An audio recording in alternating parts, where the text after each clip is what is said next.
राष्ट्री संगमनी वसूना चिकितुषी प्रथमा यज्ञियाना तां मा देवा व्यदध पुरुत्रा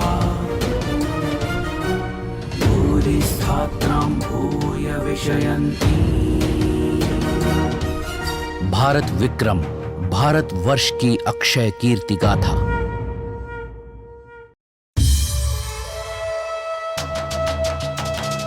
जननायक गणनायक संवत् प्रवर्तक सहसांक सम्राट विक्रमादित्य की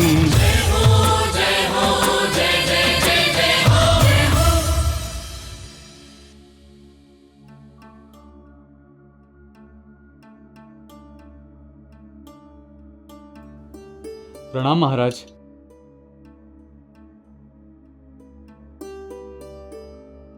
महाराज, मेरा नाम अशोक है।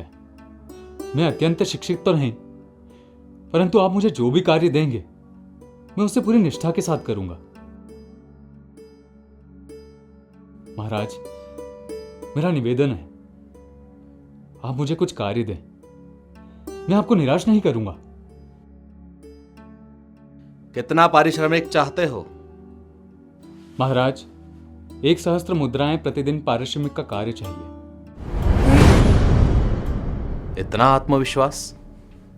अवश्य ही परिश्रमी और ईमानदार है। 1,000 स्वर्ण मुद्राओं के लिए परिश्रम भी अधिक करना होगा। मुझे ज्ञात है महाराज, आपकी सभा में परिश्रमी और ईमानदार लोगों को ही स्थान मिलता है, और मैंने अपने पूर्वजों से परिश्रम ही सीखा है। अति उत्तम। हम तुम्हारे आत्मविश्वास से अत्यंत प्रभावित हैं। जो व्यक्ति परिश्रम से भयभीत नहीं होता, वही अपने लक्ष्य को प्राप्त कर सकता है।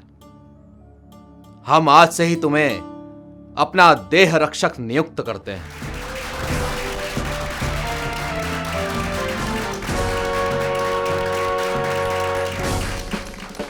तुम्हारा कार्य होगा सदैव हमारे साथ रहना, और जब रात्रि में हम विश्राम के लिए जाएंगे तब राजभवन में पहरा देना। आप निश्चिंत रहें महाराज। आपने अपनी रक्षा का दायित्व मुझ पे सौंप कर जो विश्वास मुझ पर दिखाया है, मैं ये सदैव नहीं भूलूंगा। जब तक मेरे शरीर में प्राण है, आपकी रक्षा का दायित्व मैं पूरा करूंगा।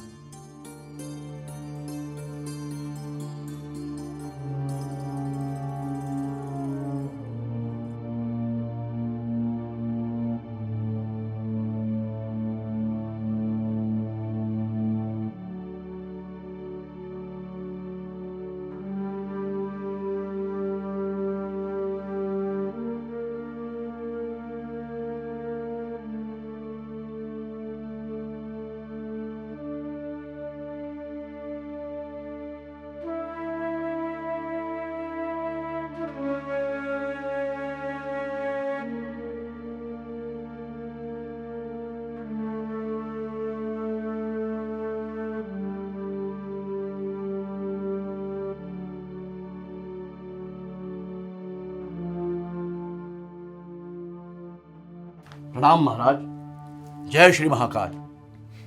जय श्री महाकाल महामंत्री जी।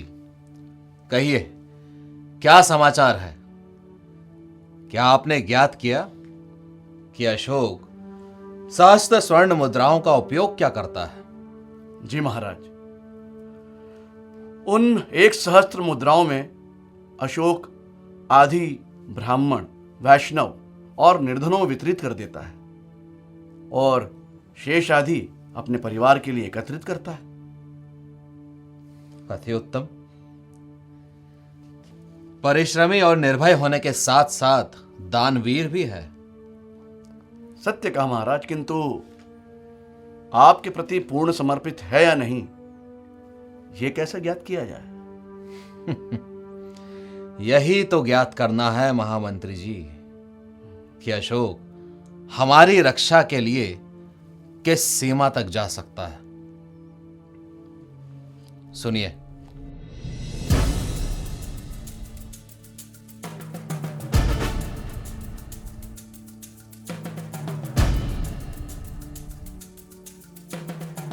अति उत्तम महाराज, अति उत्तम।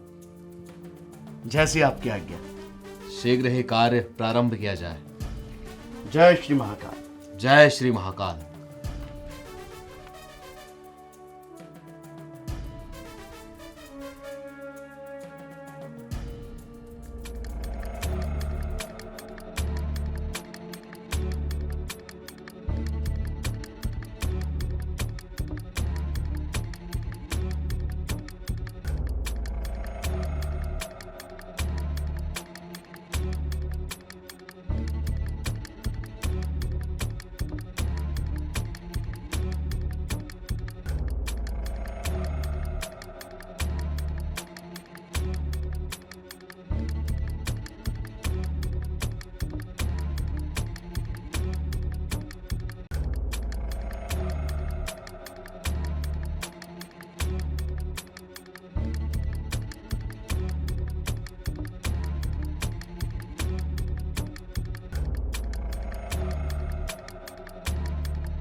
तांत्रिक, क्या यही एक उपाय है?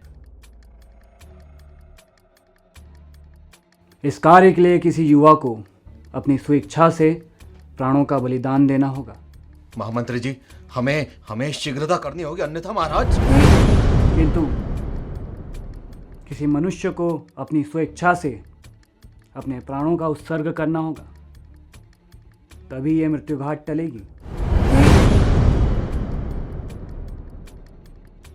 किंतु ऐसा व्यक्ति होगा कौन जो महाराज के बदले अपने प्राणों का बलिदान दे सके?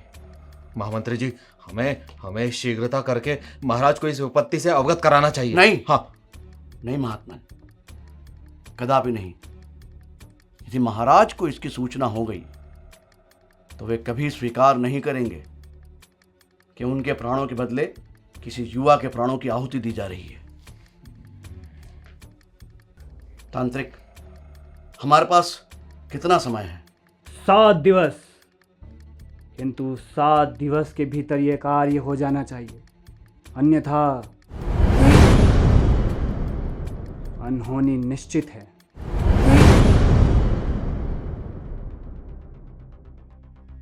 धैर्य रखिए, कोई ना कोई उपाय अवश्य निकलेगा। धैर्य का समय ही तो नहीं है। उपाय है। अशोक, तुम? क्षमा कीजिएगा महामंत्री जी, आप दोनों को चिंताग्रस्त महल से रात्रि में इस पहर निकलता देख मैं आपके पीछे आ गया। मेरा आपसे निवेदन है, मुझे आपकी चिंता के कारण से अवगत करवाएं। अशोक, ये हमारे विशेष सभा के विशेष ज्योतिष है। इनकी भविष्यवाणी के अनुसार आज से 7 दिन पश्चात महाराज पर मृत्युघात है। महाराज को मृत्युघात? किंतु ये तांत्रिक कौन है और ये ऐसा क्यों बोल रहा है कि किसी मनुष्य को स्वेच्छा से अपने प्राणों का हरण करना होगा? अशोक, महाराज का मृत्युघात टालने का केवल एकमात्र उपाय है कि कोई मनुष्य महाराज के स्थान पर प्राणों का बलिदान दे। महामंत्री जी, महाराज के लिए तो कोई भी अपने प्राणों का बलिदान हंसते हंसते कर देगा। ये इतना भी सरल नहीं है। यदि ऐसा होता तो सर्वप्रथम मैं स्वयं अपने प्राणों का बलिदान देता महाराज के लिए। इस उपाय के कुछ नियम हैं। कैसे नियम महामंत्री जी? नियम यह है कि जो व्यक्ति महाराज के बदले अपने प्राणों का बलिदान देगा वो युवा होना चाहिए। महामंत्री जी, आप अपनी चिंता त्याग दीजिए। वो मनुष्य जो महाराज के लिए अपने प्राणों का बलिदान देगा आपके सामने है। अर्थात तुम? अशोक, क्या तुम सत्य कह रहे हो? और तुम्हारा परिवार? तुम अपने परिवार को कैसे समझाओगे? मेरा परिवार मेरे महाराज के प्रति उत्तरदायित्व से भली भांति परिचित है। निसंदेह उनका भी सहयोग मुझे पूरा होगा। आप बस मुझे 1 दिवस का समय दीजिए। ठीक है अशोक, तुम धन्य हो, तुम धन्य हो। हम कल रात्रि को यहीं इसी शमशान भूमि में भेंट करेंगे। मैं महाराज को सूचना पहुंचा देता हूं कि तुम्हारी भार्या स्वस्थ नहीं है, इसलिए तुम गांव जा रहे हो। जी महामंत्री जी, अब मुझे आज्ञा दें। शुभ रात्रि अशोक। शुभ रात्रि।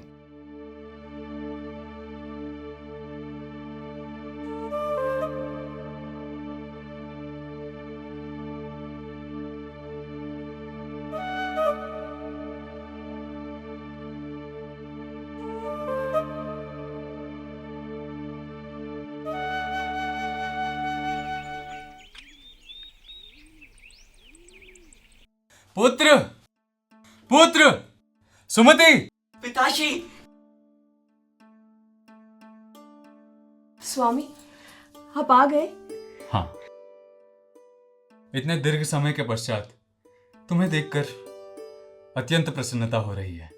स्वामी, हम भी आपसे मिलने की प्रतीक्षा करते रहते हैं। पिताजी, अब हम आपको कहीं नहीं जाने देंगे। आपको कुछ दिन तो हमारे साथ व्यतीत करने ही पड़ेंगे। पुत्र, मेरे मन में भी तुम लोग मेरे पास हो, परंतु कर्तव्य और परिवार में कर्तव्य को ही चुनना पड़ता है।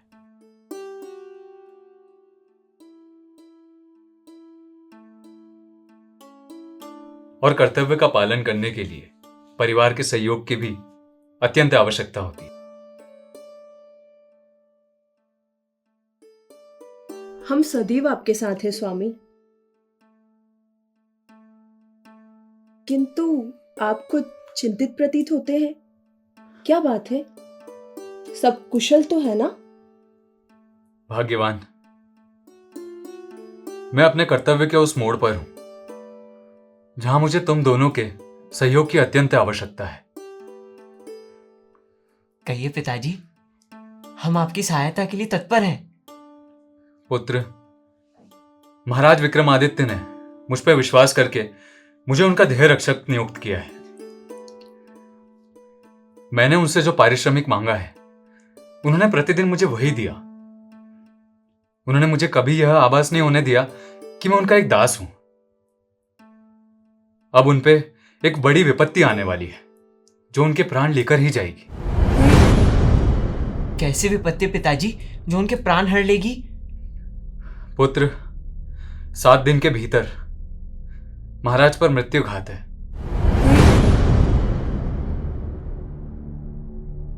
महाराज जैसे दानवीर, दयालु और शक्तिशाली राजा की पूरे उज्जैनी को नहीं बल्कि संपूर्ण जगत को सख्त आवश्यकता है। ऐसा महान राजा इस युग में मिलना दुर्लभ है। पिताजी, हम किस प्रकार महाराज के प्राणों की रक्षा कर सकते हैं? पुत्र, महाराज की रक्षा करने के लिए एक साधारण मानव युवा को उनके लिए अपने प्राणों का बलिदान देना होगा। ये कैसा उपाय है स्वामी? कोई महाराज के लिए स्वयं अपने प्राण कैसे देगा? यह असंभव है। क्यों संभव नहीं है मां? जिनके उपकार से आज हम अपना जीवन इतना सुखपूर्वक व्यतीत कर रहे हैं, उनके लिए तो प्राणों की आहुति देना पड़े तो अति उत्तम। चलिए पिताजी, मैं आपका उत्तरदायित्व अब मैं निर्वहन करूंगा। नहीं पुत्र, मुझसे ये सहा नहीं जाएगा। मैं तुम्हारी तरह कठोर ना हो पाऊंगी। क्यों नहीं मां? आपका मां से बढ़कर अभी पत्नी धर्म है। आपको अभी पिताजी के साथ अपना पत्नी धर्म का पालन करना चाहिए। यदि यही एकमात्र उपाय है तो प्राणों की आहुति मैं दूंगी। प्रिय, नहीं। संकट की घड़ी में सर्वप्रथम प्राण मैं दूंगा। नहीं नहीं, ये मेरा दायित्व है। प्राणों का बलिदान मैं दूंगा। स्वामी। पिताश्री। पुत्र, एक पिता के वचन को आगे बढ़ाने के लिए अगर उसका पुत्र आगे आए तो इससे बड़ी गौरव की बात उस पिता के लिए नहीं हो सकती। परंतु महाराज का देह रक्षक मैं हूं, तुम नहीं। प्रिय, तुम्हारा समर्पण अद्वितीय है, परंतु तुम इसकी सहभागी नहीं हो सकती। और वैसे भी उन्हें युवती नहीं, एक युवक की आहुति चाहिए। पुत्र, यह हमारी आखिरी भेंट है। अब तुम्हें अपने साथ अपनी मां का भी ध्यान रखना होगा।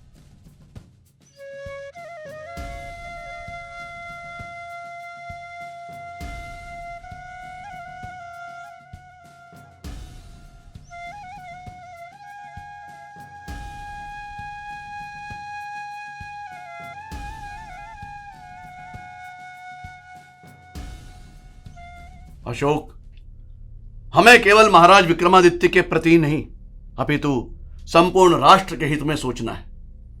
संपूर्ण राष्ट्र महाराज की संतान है और महाराज का जीवित रहना प्रजा के लिए अत्यंत आवश्यक है। राष्ट्रहित सर्वोपरि है, यह उक्ति धर्म आधारित ही है। महामंत्री जी, राष्ट्र के हित के लिए अपने प्राणों को न्यौछावर करना मेरा सौभाग्य है। महाराज ने सर्वदा ही अपनी प्रजा का हित अपने जीवन से सर्वोपरि रखा। आज हमें महाराज के प्रति अपना कर्तव्य निभाकर राष्ट्र हित में योगदान देना होगा।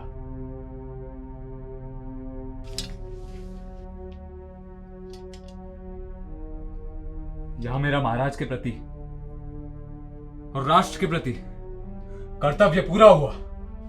जय श्री महाकाल, जय वीर विक्रमादित्य।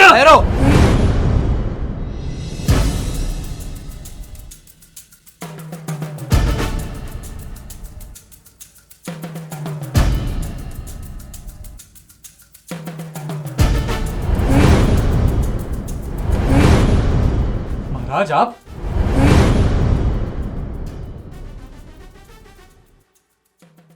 अशोक, हमने स्वप्न में भी नहीं सोचा था कि तुम हमारे लिए इतना बड़ा बलिदान दे सकते हो। तुम्हारे जैसा देह रक्षक हमें और कोई नहीं मिल सकता। अशोक, तुम हमारी रक्षा के लिए कितने ईमानदार हो, इसी की परीक्षा हेतु हमने और महामंत्री जी ने ये योजना बनाई थी। तुमने अपनी ईमानदारी सिद्ध की है। यदि तुम्हारे ही जैसे विश्वसनीय और ईमानदार प्रजा का साथ हो तो हमें तो क्या, संपूर्ण राष्ट्र को कोई हानि नहीं हो सकती। हम तुमसे बहुत प्रसन्न हैं। प्रणाम महाराज।